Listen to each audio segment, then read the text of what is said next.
Olá, olá! Seja muito bem-vindo ao nosso canal Líder Outlier.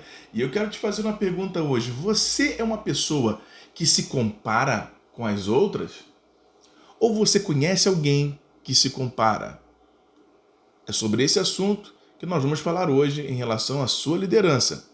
Vamos para o nosso conteúdo?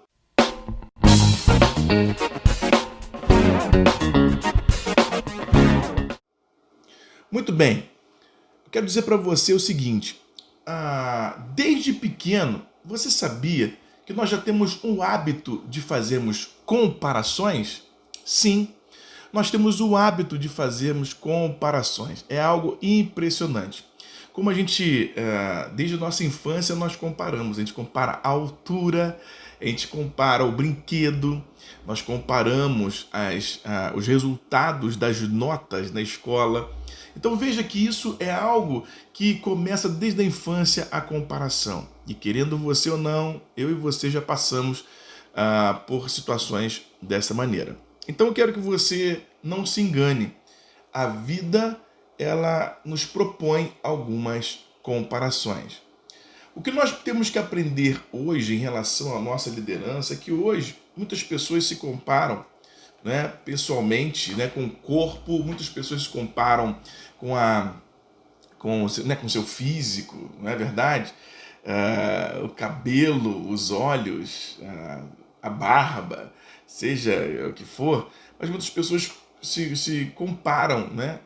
Eu não sou como fulano de tal, não sou como ciclano. Também algumas pessoas, elas comparam suas casas, os seus bens, o seu carro, né? Uns falam que o carro é do ano, o outro não. Via de regra, existe algum tipo de comparação.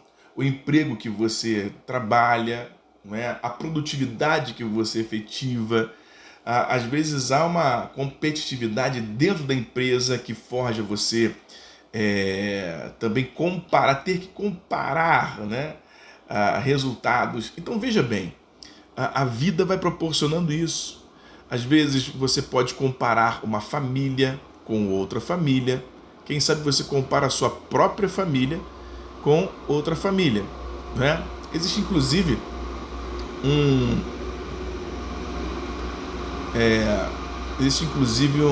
uma história da grama do vizinho que é mais verde, né? Não vou contá-la aqui nesse vídeo, mas a ideia é que mostra que a grama do vizinho sempre é mais verdinha, sempre mais bonita, sempre é melhor, mais bem cuidada. E a verdade é que às vezes nós estamos olhando por um ângulo diferente, estamos olhando embaçado, né, por aquilo ali. É bem engraçado, vou resumir aqui rapidamente uma historinha em que uma mulher sempre olhava a roupa da vizinha estava sempre muito branquinha, né? Branquinha, a dela sempre estava muito branquinha, muito limpinha, e ela sempre olhava a roupa da vizinha, estava amarelada, embaçada, aquela coisa ruim.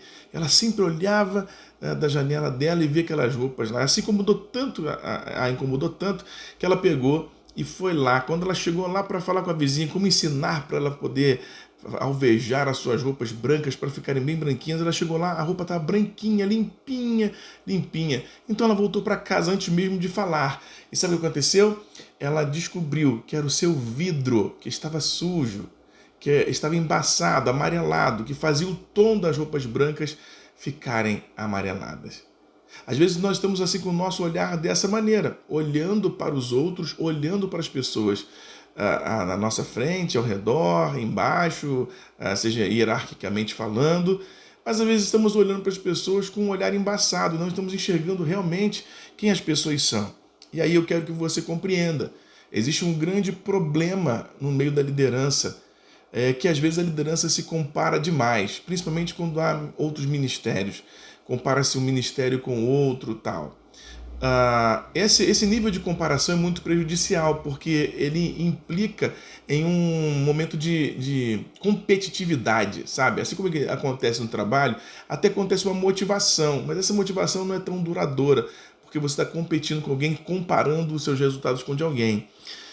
Quando, na verdade, nós temos que aprender, de maneira muito especial, a olhar para a nossa vida e percebermos, comparar com a nossa própria história. Se nós estamos melhores do que antes, né?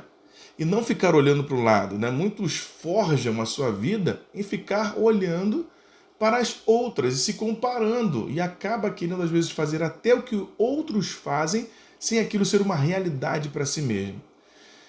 Eu já sofri muito com essas questões, com relação a outros ministérios, e às vezes aquilo que você planejou, você imagina, você às vezes quer copiar aquilo que o outro está fazendo. Já passei por essas fases. Porém, eu percebi que Deus deu um ministério para cada um.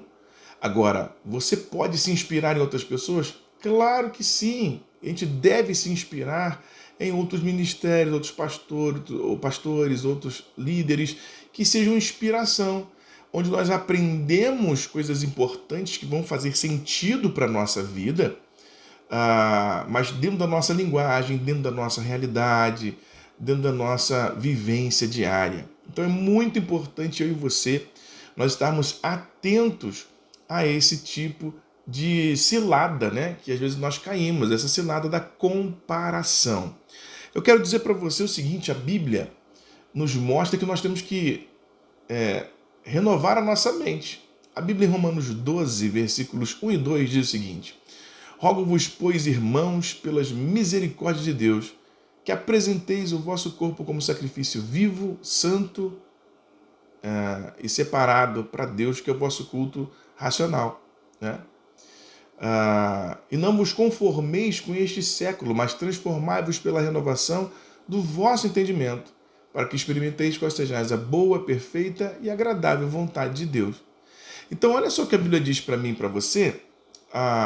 Primeiro que a gente tem que usar racionalidade, tá? Um culto racional e espiritual também é inteligente, né? Não é sem inteligência. E a segunda coisa que a gente vê aqui é sobre renovar a nossa mente. Esse renovar a mente está intrinsecamente ligado, não vos conformeis, certo? Às vezes nós nos conformamos, tomamos a forma de uma mentalidade mundana, da mentalidade sem Cristo, sem a mente de Cristo. E eu quero que você, hoje, pare de se comparar com as pessoas. Utilize as pessoas como inspiração, mas não como comparação. Cada um tem o seu talento, cada um tem o dom, cada um tem a unção liberada sobre a sua vida para agir naquilo que foi chamado. Tá ok? Então, decida hoje não ficar nessa armadilha da comparação.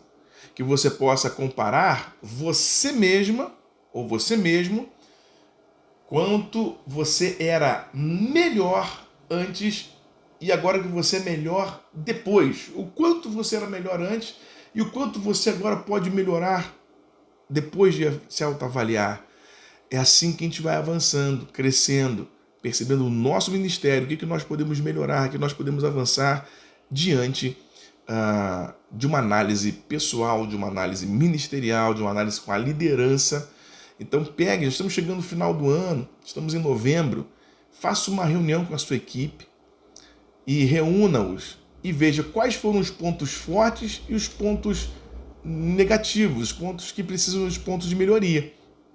Então você pega, faz isso, faz uma reunião e analise quais foram os pontos fortes, pontos fracos e trabalhe para que esses pontos fracos sejam amanhã um de cada vez, transformando-se em fortes, tá bom? Fica a nossa dica no canal e se você gostou desse conteúdo, dá um like aqui, compartilhe com sua equipe, compartilhe com as pessoas que você sabe que precisam ouvir esse conteúdo e é uma benção. Se inscreva no nosso canal, tá certo? E não deixe de estar compartilhando aí com todos, tá bom? Um beijo na bochecha, Deus te abençoe e até o próximo vídeo.